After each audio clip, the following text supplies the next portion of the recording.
Okay, we were talking about Mac. Mac is from the Apple stable, right? So let's talk about Apple. How do they launch? How do they use storytelling? It's one of the best examples. How a company actually transformed product announcements into global emotional events. While most brands present features, Apple loves to tell stories. Let's break down one particular launch of Apple. Okay, let's take the iPhone launches. We love the iPhones. We aspire for an iPhone. Okay, all iPhone launches done uses storytelling instead of pure data to create persuasion, trust, and anticipation. You must know that each of the iPhones, when the iPhone was first launched, it was a big event global, right? And Steve Jobs just turned it into one of the biggest launches that the world has seen. What was the context? Apple's philosophy was or is tell the story even before the specifications. Apple's marketing is rooted in one belief. People don't buy what you do. They buy why you do it. Simon Sinek actually referred this in his story of the golden circle, the model that he has created. If you know who Simon Sinek is, okay? Steve Jobs' earliest presentations where Apple was treated like a storytelling performance. There was no technical briefing at all. Instead of giving lot of information about processors and megapixels and camera or battery data, Steve Jobs stopped telling all this. Apple just framed innovation as a part of the human journey or the evolution of Apple's journey. January 9th, 2007, that was when Apple iPhones were launched for the first time. You must remember that was an era of Nokia and BlackBerry and Motorola. Phones then were actually defined by how much is the storage, what is the screen size, how does the network work, what is the bandwidth, and so on and so forth. In this era, Steve Jobs got onto the stage and said, every once in a while, a revolutionary product comes along that changes everything. And Apple has been, well, first of all, one's very fortunate if you get to work on just one of these in your career. Apple's been very fortunate. It's been able to introduce a few of these into the world. In 1984, we introduced the Macintosh. It didn't just change Apple, it changed the whole computer industry.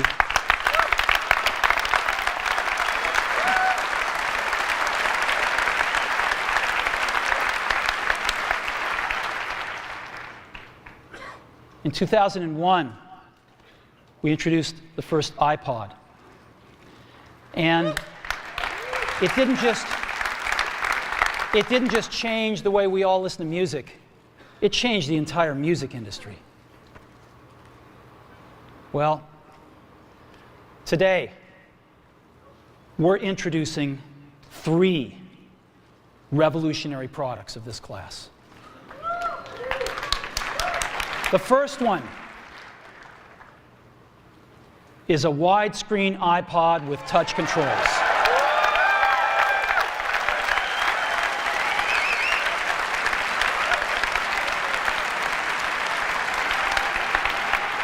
The second is a revolutionary mobile phone.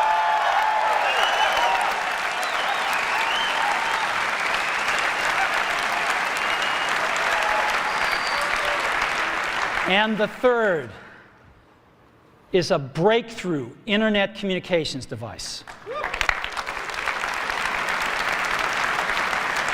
So, Three things: a widescreen iPod with touch controls, a revolutionary mobile phone, and a breakthrough internet communications device. An iPod, a phone, and an internet communicator. An iPod, a phone. Are you getting it? These are not three separate devices. This is one device. And we are calling it iPhone. Today, Apple is going to reinvent the phone. And here it is.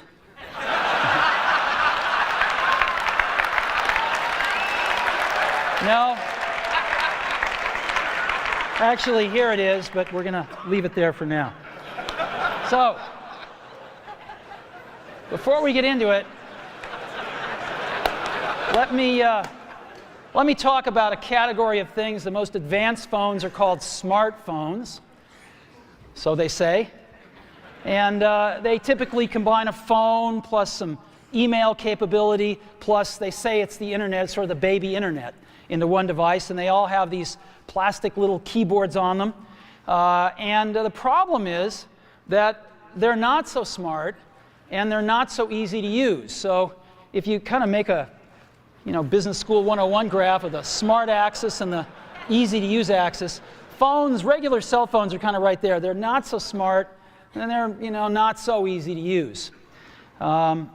But smartphones are definitely a little smarter, but they actually are harder to use. They're really complicated. Just for the basic stuff, people have a hard time figuring out how to use them. Well, we don't want to do either one of these things. What we want to do is make a leapfrog product that is way smarter than any mobile device has ever been and super easy to use. This is what iPhone is. Okay? So, we're going to reinvent the phone. Now, we're going to start with a revolutionary user interface. It is the result of years of research and development, and of course, it's an interplay of hardware and software. Now, why do we need a revolutionary user interface? I mean, here's 4 smartphones, right? Motorola Q, the BlackBerry, Palm Treo, Nokia E62, the usual suspects. And what's wrong with their user interfaces? Well, the problem with them is really sort of in the bottom 40 there. It's this stuff right here. They all have these keyboards that are there whether you need them or not to be there. And they all have these control buttons that are fixed in plastic and are the same for every application. Well, every application wants a slightly different user interface, a slightly optimized set of buttons just for it. And what happens if you think of a great idea 6 months from now? You can't run around and add a button to these things. They're already shipped. So what do? It doesn't work because the buttons and the controls can't change. They can't change for each application, and they can't change down the road if you think of another great idea you want to add to this product. Well, how do you solve this? It turns out we have solved it. We solved it in computers 20 years ago. We solved it with a bitmap screen that could display anything we want, put any user interface up, and a pointing device. We solved it with the mouse, right? We solved this problem. So how are we going to take this to a mobile device? Well, what we're going to do is get rid of all these buttons and just make a giant screen. A giant screen. Now, how are we going to communicate this? We don't want to carry around a mouse, right? So what are we going to do? Oh, a stylus, right? We're going to use a stylus. No. No. Who wants a stylus? You have to get them and put them away and you lose them. Yuck. Nobody wants a stylus. So let's not use a stylus. We're going to use the best pointing device in the world. We're going to use a pointing device that we're all born with. We're born with 10 of them. We're going to use our fingers. We're going to touch this with our fingers. And we have invented a new technology called multi-touch, which is phenomenal. It works like magic. You don't need a stylus. It's far more accurate than any touch display that's ever been shipped. It ignores unintended touches. It's super smart. You can do multi-finger gestures on it. And boy, have we patented it.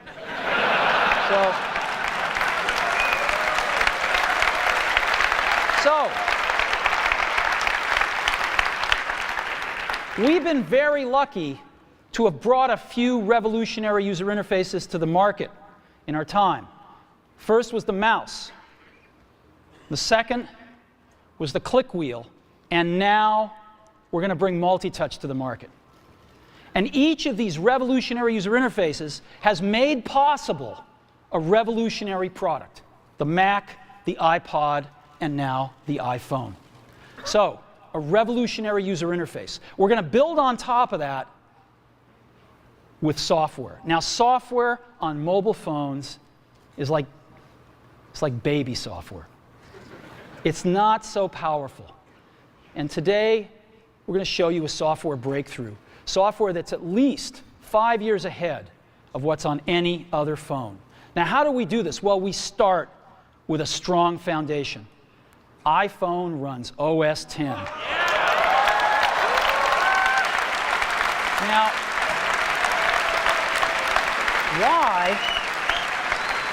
why would we want to run such a sophisticated operating system on a mobile device? Well, because it's got everything we need. It's got multitasking. It's got the best networking.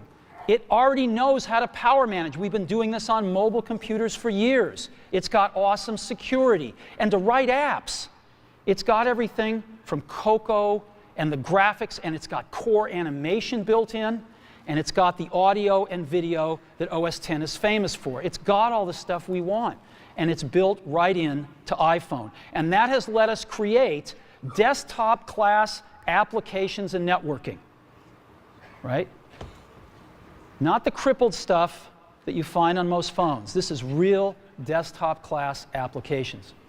Now, you know, one of the pioneers of our industry, Alan Kay, has had a lot of great quotes throughout the years. And I ran across one of them recently that explains how we look at this, explains why we go about doing things the way we do, because we love software. And here's the quote. People who are really serious about software should make their own hardware. You know? Alan said this 30 years ago. And this is how we feel about it. And so we're bringing breakthrough software to a mobile device for the first time. It's 5 years ahead of anything on any other phone. And then he began his story. The beautiful narrative structure of Apple's iPhone launch. Let's break it down into phases or acts. Act 1, the setup. What did he do? He pointed at the problem. Jobs did not start with any specification of the phone. He started with the pain point of the customers. Phones are complicated. Styluses are clunky. Browsing the internet on mobile is terrible. What did he do? He framed a villain in our minds, complexity of using a mobile. Then he built a little tension. He said, today we are introducing 3 revolutionary products. A widescreen iPod with touch controls, a revolutionary mobile phone, and a breakthrough internet communicator. And he stopped. He gave a pause. Why? Because all these 3 are not 3 different devices. They're all put into one device, the iPhone. That reveal line where he took a pause and became quiet in the audience is a plot twist. It's a narrative. It's not a data point. That moment is sketched forever in the history of telecommunication. Let's look at Act 2. iPhone became the hero Now the story moves to the hero, the product that conquers the villain, complexity. Job shows how the iPhone can simplify life just by one button. Multi-touch gestures. Instead of saying capacitive touchscreen with XDPI, he just demonstrated how your finger can become the stylus. He brings up a call from one of his friends, a live demo. Real laughter we can hear, the audience can hear. Suddenly, tech as an human angle. See how he followed the story arc? He created the problem, he gave it a challenge, and then he showed a solution and created the delight amongst the audience. Then he took the phone, got into Google Maps, and picked on the nearest Starbucks store and said, I'd like to order 4,000 lattes, please. And then he said, sorry, I'm just kidding. The audience broke into laughter. A simple Google Map app demo became a part of the story of discovery and play for iPhone. Finally, the Act 3. What is the resolution that people started? The brand promise.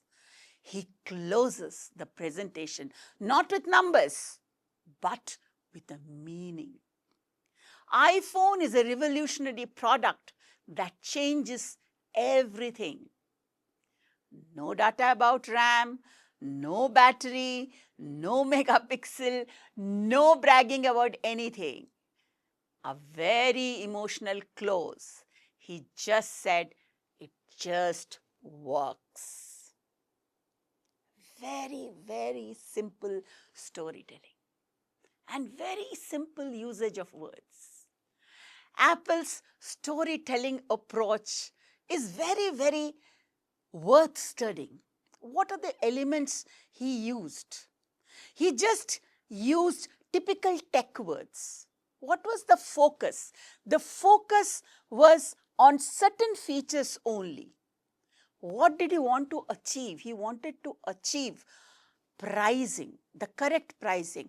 But what did the brand want to achieve? The brand wanted to achieve a purpose, an experience, an emotion. The tone, though, was not informational, but it was inspirational. How did the story arc go? From product to benefit. Remember, he created the villain and he showed the benefit. He gave humans, the customers, a challenge and said, your problem is solved because of iPhone, the hero, because of the technology that it used. But he never spoke about technology. In the end, he never used the numbers. He only used his vision. And he said, Apple does not sell a phone. It sells a lifestyle of simplicity, creativity, and confidence. Think about the wonderful storytelling that Steve Jobs weaved into a wonderful technological product. What was the marketing impact? Launch response within 74 days. Apple sold 1 million iPhones, and I'm talking about the year 2007. In 2008, iPhone revenue exceeded by $1.8 billion. Within a decade, iPhone sales had crossed 2.3 billion units globally. That is from Statista. And today, iPhone is being manufactured out of India. What was the brand impact? iPhone launches became global cultural events, live streamed by multiple channels. Each keynote address led to spike in social media sentiment. Up to 90% positive emotion was seen on any launch day. Apple's brand loyalty rate hit 92%, one of the highest for brands in the world. Apple uses a very simple storytelling formula, dear learners. Apple uses a consistent storytelling architecture for every launch. They go step by step, right? So they describe it. So the context could be the product, but it is set against a big human problem. Smartphones are very hard to use in that era, 2007 and before. He built a conflict. He brought in a tension. In those days, styluses used to come at the side, and they were thick ones. Thereby, he created a dissatisfaction by telling styluses are annoying.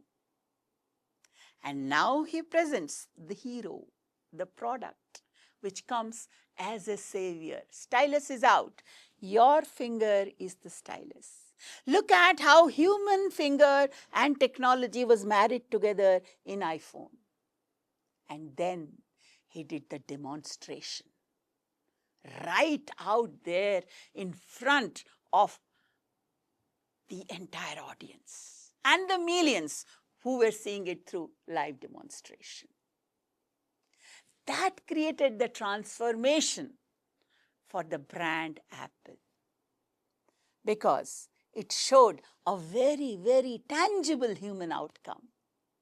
Now you can browse the web in your hand, and the vision of Steve Jobs was not specifications, but a simple sentence which said, iPhone, this changes everything. The emotional anchors of Apple's storytelling, I hope by now you'd have understood, is simplicity. Very simple. The emotional theme that technology should not intimidate us, but it should simplify our lives. Creativity became the identity of Apple. Even today, after 20 decades, we all believe Apple is most creative, right? Rebellion was the spirit. Apple users think different. They are a tribe in themselves who are innovators, thinkers, designers. The challenge became a global norm. The Apple users became a global tribe.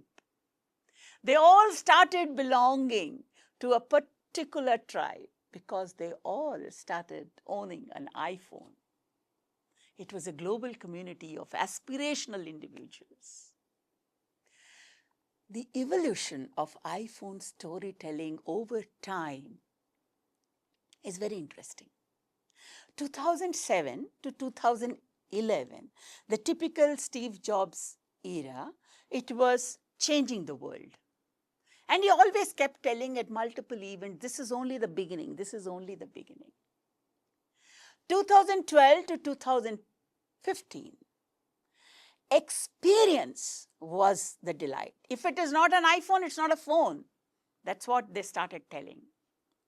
2016 to 2020, if you remember, X came out and said, shot on an iPhone. And they gave real user stories.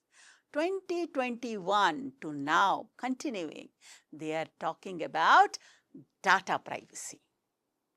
Now that's iPhone. Look at the way they have broken down their innovation.